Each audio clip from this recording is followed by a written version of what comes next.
Nova Jerusalém, rebanho unido, a vitória pelo sangue, a paz do Senhor a todos. Isaías 42. Está ardendo meu coração pela presença do Senhor. Aleluia.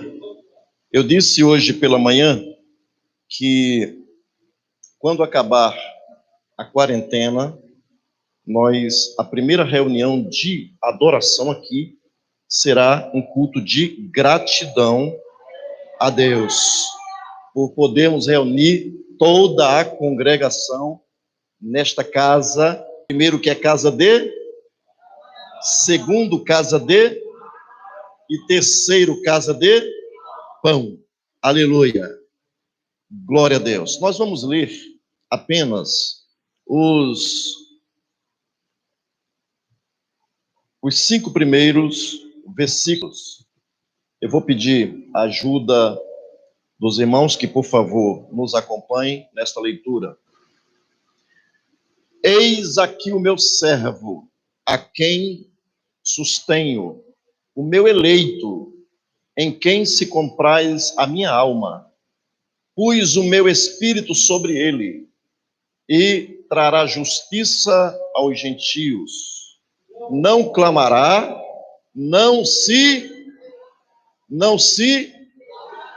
nem fará ouvir a sua na praça.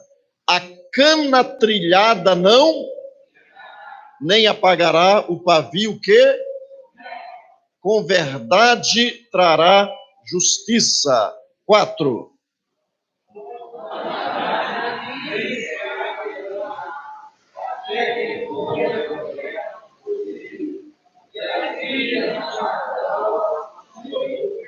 Cinco.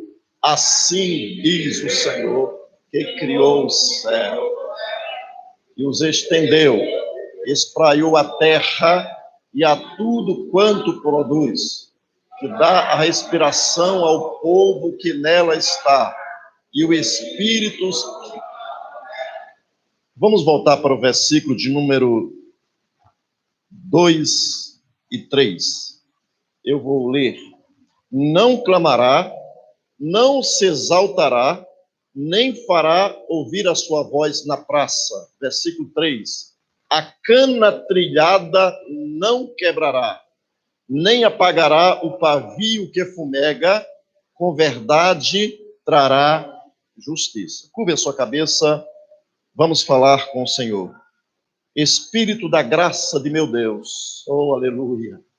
Nós te adoramos, Senhor, nós te adoramos, nós te adoramos, nós te exaltamos, nós te engrandecemos. A tua presença, Senhor, faz tremer o nosso homem interior. A tua presença, Senhor, arde o nosso coração. A tua presença, Senhor, alegra o nosso espírito. A tua presença, Senhor, nos motiva, nos capacita, nos fortalece. E nós estamos, ó Deus, te adorando porque sabemos que tu estás conosco. Pedimos agora, Espírito do Senhor Jesus, que tu abra o nosso entendimento. Pedimos, Espírito Santo, que tu fales conosco, que eu seja apenas um canal, que flua a tua vontade, a tua verdade, a tua palavra, a tua vida, a vida conquistada para nós lá na cruz do Calvário. Toma o primeiro lugar, alcança cada pessoa que está aqui e as pessoas que estão lá em casa, na sua casa, em nome de Jesus. E que todos digam, assentemo-nos.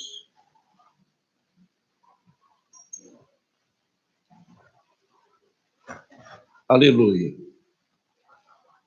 Esse texto, ele é um texto muito interessante, porque o profeta Isaías, e o livro de Isaías é conhecido por alguns teólogos como a Bíblia, representação da Bíblia, porque tem 2 partes, 39 na primeira parte e 27 na segunda parte.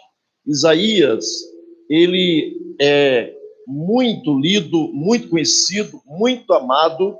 O Isaías, ele é um profeta que ele surge exatamente ali, primo do rei Uzias, ele transita no palácio, mas no ano que morre o rei Uzias, ele entra no templo e ele começa a descobrir uma realidade diferente da que ele vivia. Isaías, nesse texto, ele está falando sobre uma profecia sobre o Messias. Ele está ministrando para Israel uma profecia messiânica. E ele dá algumas características do Messias que, vale salientar, foi reivindicada por Jesus.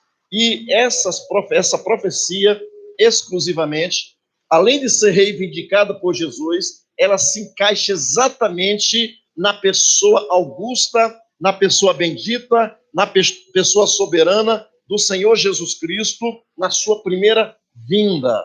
O Senhor Jesus veio, como diz em Isaías, ele é o servo sofredor, aquele que veio cumprir um propósito do alto, aquele que é a palavra e que se encarna e que assume uma forma humana, ele vem tabernacular, assumindo essa forma humana, e a partir daí, ele cumpre o projeto de Deus, o propósito de Deus, e ele paga o preço de redenção, ele paga o preço na cruz do Calvário, por toda a humanidade caída em Adão. O preço que Jesus pagou, ele não pagou a Satanás. Tem algumas pessoas que pensam que Jesus pagou, ou que Deus pagou o preço de sangue de Jesus para Satanás. Não, Deus não deve nada para Satanás. O preço da humanidade caída, ela caiu, e quando ela caiu, a Bíblia diz, mesmo o homem caído, todas as almas são minhas, todos pertencem a Deus. Então, do Senhor é a terra, a sua plenitude, os moradores, tudo que há nesta terra pertence a Deus. Então, Deus é o dono de todas as vidas, Deus é o dono das almas, Deus é o dono das criaturas, Deus é o dono do mundo gel, do mundo oikomene, essa parte bonita, cósmica, ou cosmética, colorida. Deus é a parte, é o dono do mundo cosmos espiritual. Deus é o dono do mundo como pessoas, Deus é o dono de todas as coisas. E Jesus veio como um projeto de Deus para pagar o preço ao próprio Deus. Deus, para que se cumprisse a sua justiça, precisava resgatar o homem da sua miséria. Jesus, quando ele viesse, o Messias quando viesse, o servo quando viesse, ele traria algumas características. Porque qual foi o pecado do homem? Exatamente o mesmo pecado de Satanás. O pecado de querer ser como Deus. O pecado de querer ser independente. E Isaías, capítulo 14, a partir do versículo 12 ao versículo 14, diz: e tu dizias no teu coração, eis que subirei ao céu, acima das estrelas de Deus, acima das mais altas nuvens, da banda do Oriente, assentarei o meu trono e serei semelhante ao Altíssimo. O pecado do anjo que caiu era querer ser semelhante ao Altíssimo. O pecado aconteceu dentro dele, não foi algo exterior. Porque lá em Ezequiel, nós encontramos duas profecias, uma em Isaías 14, o rei de Tiro, e nós encontramos também lá em Ezequiel, no capítulo 28. Esses dois textos só podem se enquadrar se for num ser espiritual que caiu.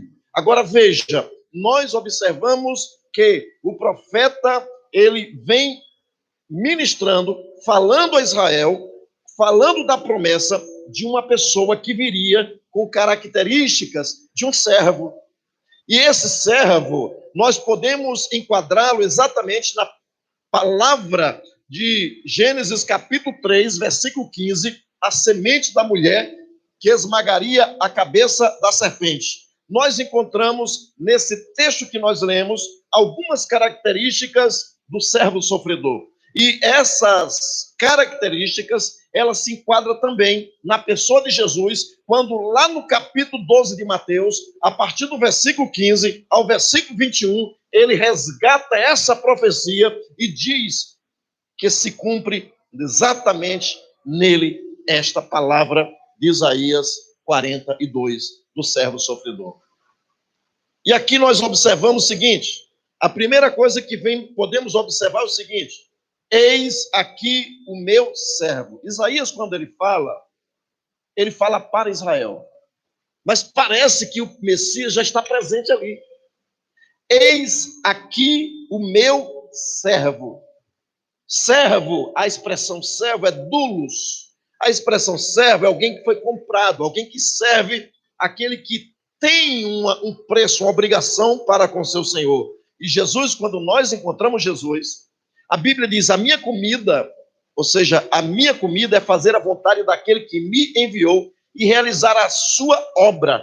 Jesus, ele tinha uma característica, ele nunca reivindicou para si nenhuma palavra como sendo ele vindo fazer uma obra pessoal. Ele veio fazer uma obra para o Pai. Ele veio realizar a obra do Pai. É tanto que ele disse, meu Pai trabalha até agora e eu trabalho também. Então, Jesus, quando ele veio, se absteve de toda a glória, como diz lá em Filipenses, no capítulo 2, está escrito que ele se esvaziou, ele se anulou, ele não teve por usurpação ser chamado igual a Deus, ou seja, ser igual a Deus, mas ele quis se humanizar, ele assume a forma de homem para ser semelhante a nós. Ele vive como nós, mas com um propósito, apenas um propósito, realizar a vontade do Pai. Deixar com que fique de exemplo para mim e para você o modelo do servo de Deus, como nós encontramos lá em 1 Pedro, no capítulo 2, no versículo 21, que ele deixou exemplo para que sigamos as suas pisadas. O exemplo do servo é o exemplo que eu e você devemos seguir. Eis aqui o meu servo, a quem sustento. Jesus, ele foi sustentado completamente pela vontade de Deus. Jesus, ele se alimentava da vontade do Senhor de tal maneira que ele só tinha prazer naquilo que era do Pai. Se existia alguma coisa em Jesus que lhe dava prazer, era obedecer. E ele era sustentado pela provisão de Deus. Isso ele deixa de exemplo para mim e para você. Nós que dizemos que somos servos de Jesus, nós que dizemos que somos discípulos de Jesus, nós que dizemos que obedecemos a Deus, a característica de alguém que é de Jesus é que nós devemos ter essa confiança em Deus, de que Ele é o nosso provedor. Deus é o teu provedor. Nesse momento difícil que o mundo passa, nós ficamos preocupados o que nós comeremos ou o que beberemos. Mas Jesus, ele disse em Mateus capítulo 6, não vos dê cuidado com o que haver de comer, beber ou vestir. Porque se o Pai Celestial, ele alimenta as aves do céu, que não plantam, não semeiam, não ajuntam em celeiro, e mesmo assim o Pai Celestial as alimenta, então muito mais vocês valem mais do que pássaros, do que passarinhos. Olhe para os lírios do campo. Nem mesmo Salomão, com toda a sua glória, se vestiu como um lírio desse. Mas eles são ajuntados em molhos e são queimados. Jesus está dizendo que nós não devemos estar preocupados com comer, beber e vestir. Por quê? Porque o Pai Celestial provê para mim e para você essas coisas. Nós geralmente pegamos Mateus capítulo 6, 33 e dizemos, mas